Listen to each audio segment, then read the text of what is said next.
The Rotary Youth Exchange Program is a wonderful opportunity for entire families to welcome students from foreign countries into their homes and lives. Serving as a host family allows you to introduce your own customs and traditions to foreign visitors, as well as to reap the benefits of sharing your home with and learning from someone from another culture. One of the most common misconceptions about being a host family is that you or someone in your family must be a Rotarian, or that you have children of the same age as the exchange student. In fact, some of the best exchanges are in homes with young children or no children at all. While it is desirable that the host family provide the students with their own room, it is not required. But if they do share a room, it must be with someone of their own gender, and ideally of the same age range. To ensure the safety of our exchange students, all host families must be screened through an application, interview, and background check. Volunteering to host a student demonstrates your commitment to Rotary ideals of international understanding and cultural exchange. Volunteers must also understand and comply with Rotary International and district guidelines for the Youth Exchange Program. Rotary requires that home visits must be conducted annually, even for repeat host families. All adult residents of the host home must meet the criteria for all volunteers in the previous section. This includes adult, 18 years or older, children of the host family, and other members of the extended family that reside in the home. Your main responsibility as a host family is to enrich the experience students have by welcoming and including them in your family. The best way to achieve this goal is to treat the student as if they were your own child, not a guest. This means holding the student to the same responsibilities and rules you would your own child. Don't be afraid to ask them to join in household chores, weekend projects, family trips, and religious services if they don't go against or offend their beliefs. Basically, anything you can think of that you would ask your own child to do is a good rule to follow. The following guidelines will help you to make this experience one to remember for all those involved. Keep things informal. Let your student know right from the start you prefer not to be called Mr. or Mrs. As they become more comfortable with you, they may call you Mom or Dad, or possibly use your first name. Keep your expectations clear. Using the first night questions will guide you in discussing household expectations, such as making beds, doing dishes, setting the table, etc. An interactive copy of the questionnaire can be found in most languages at www.yeoresources.org. Use moderation. Some students have voiced concern that they felt like unpaid help where the others had no chores at all and felt left out. The key is to find a fair middle ground. Discipline should be addressed within the household, as it should be clear to the students what is expected of them and what the consequences are for violation of these rules. If you have concerns regarding limitations or expectations, please bring them up to the counselor. There are a lot of things you can do on the program, but a few things you can't. We call these the 4 Ds.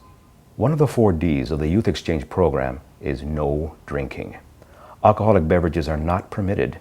An exception to this rule would be having an alcoholic drink at a family event or meal, or a celebration of a traditional custom. Pure drinking is strictly prohibited. If your home does not allow alcohol, then a student is not permitted to drink under any circumstances. Drugs are the 2nd D. Possession or use of illegal drugs is absolutely forbidden. Students violating this rule will be sent home. If you suspect your student is using drugs, please contact the counselor immediately. Driving is the 3rd D. Although the temptation is high, exchange students are not allowed to drive while staying with you. This includes motorized vehicles such as cars, boats, snowmobiles, and jet skis. If allowed, they could face termination from the program. Dating is the 4th D. Romantic involvement during the exchange program is against the rules, as this limits interaction with peers. Students are encouraged to go out with peers of both genders, in groups, and avoid exclusive one-to-one dating. Independent travel by your student is prohibited. Extended travel, school, Rotary and family-sponsored trips may be allowed, but must be approved by the club and district chair to assure the plans meet requirements of the program. It is not the counselor's duty to make decisions regarding extended travel. Day-to-day attendance at school is a must, and students are expected to complete homework assignments and participate in class like their schoolmates. Students are also encouraged to participate in extracurricular activities to gain experience and make friends. After a period of time, it is understandable that students will experience homesickness, and it is important that you listen and talk with them. Frequent communication with parents and friends via email and phone calls can make homesickness worse. Limiting phone calls to a monthly call and email to 30 minutes per day are suggested guidelines. Frequent communication in their native language delays the integration and development of their English language skills. The success of a student's exchange depends greatly on open and continuous communication between the student, host family, and the counselor. Student concerns like homesickness, academics, and behavior should be discussed with the counselor. It is the counselor's role to support the host family and ensure the students adhere to the Rotary rules and ideals of international understanding and cultural exchange. So, now you've heard the rules and have had many good experiences with your student. As your student's stay comes to a close, please take the time to sit down with the next host family and fill them in on your student's character and personality, as well as their likes and dislikes. Remember, there are many stories of host families and students staying in touch years after the initial visit because of bonds made during the exchange. Listen to what these host families had to say about their experiences. As it is with youth exchange, in many cases, I felt that I learned more from the kids than they learned from me. I was able to take them many places, and with the Rotary-sponsored Eastern Adventure and Western Adventure, of course, the kids can go on trips to see other parts of the country. But I really felt that I've learned so much from all of these kids, and you learn about the cultural aspects and the politics of where they come from and they live, and they learn about yours and the way of life here in America. I strongly recommend that you get involved in your student's life with their friends and really get to know them as a real person, and remembering to respect them like we want to be treated ourselves.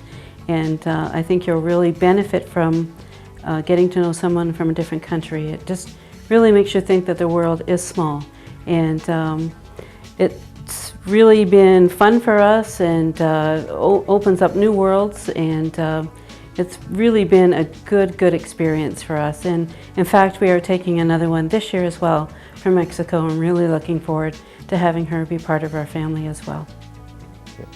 As you can see, this is an incredible experience. If you're not already signed up, call your local Rotary Club today. Now, let's discuss something very important. Although it is rarely an issue, sexual harassment and sexual abuse are two topics that need to be addressed. It is important that everyone, including the students, parents, counselors, and host families, reference this section. The facts and procedures discussed in this section could prove to be of great importance. So let's get started by reviewing a couple basic definitions. Sexual abuse: forcing or encouraging someone, regardless of age or gender, to engage in implicit or explicit sexual acts alone or with another person. Sexual abuse examples are many and varied, and range from strong physical offenses to indecent exposure or expecting a student to look at sexual or pornographic material. Sexual harassment: not as severe as abuse. It refers to sexual advances, requests for favors, or verbal or physical conduct of a sexual nature. Often a technique used by sexual predators to desensitize or groom their victims for abuse. Examples of sexual harassment range from sexually explicit jokes to physical touching or brushing. It may be less likely to see harassment coming. Here are a few common ways people may be harassed. 1. While at a museum with his exchange student, Mr. Smith spent an unusual amount of time taking Sharita around to see sexually suggestive objects, pictures, and sculptures. 2. When Jose got ready for bed, Mrs. Jones would stop by his room, leering in, and would give a slight sound hinting that he was very sexy. 3. After watching an R-rated movie together, the obscene language or gestures in it are repeated over and over again for no good reason. 4. Sexually suggestive comments that are not appreciated are given out on a regular basis. An individual continually comments and gloats about his or her sexual activity. So now you know the basic definitions of abuse and harassment as well as some examples. I think by now we all know what we're dealing with. The next question is, what do we do about it? Following are some of the key steps to be taken in the rare event sexual abuse or harassment allegations have been made. Meet with the student and listen attentively. Stay calm and acknowledge that it takes a lot of courage to report abuse or harassment. Be encouraging and do not express shock, horror, or disbelief. Get the facts, but don't interrogate. Avoid asking why questions. Try to establish what was done and who did it. Be non-judgmental. Do not criticize anyone or anything that has happened, and it is especially important not to blame the student. Assure privacy, but not confidentiality. Explain that you have to tell someone about the abuse or harassment for it to stop, and that this will make sure that it doesn't happen again. Reassure the student that he or she did the right thing by telling you. Remind them that your responsibility is to represent their account of the situation to the proper authorities. Whoever is contacted first must ensure the safety and well-being of the student by removing them from the situation immediately. All contact with the alleged abuser or harasser must cease. Give reassurance to the student. This is for his or her safety and is not a punishment. Keep a written record of all conversations you have had with the student. This should include the date and time of the conversation. Use the student's words and record only what has been told to you. Do not contact or challenge the alleged offender. In cases of abuse, interrogation must be left entirely to the law enforcement authorities, who should be contacted as soon as you become aware of the situation. Rotary International must also be informed of any allegations within 72 hours of it being reported to district personnel. Rotary will cooperate with all police or legal investigations.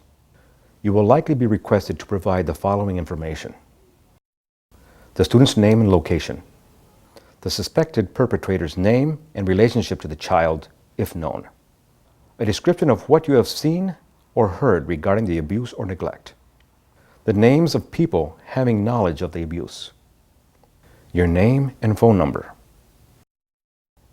In cases of harassment, a report must be made to the Rotary Club District Youth Exchange leadership. The District Youth Exchange Chair and District Governor are responsible for having an investigation conducted. This may be done by a District Youth Protection Officer or committee and may vary from district to district. In all cases, the privacy of both the exchange student and alleged adult abuser will be respected during the investigation. Details of abuse must be reported to local law enforcement or state agencies.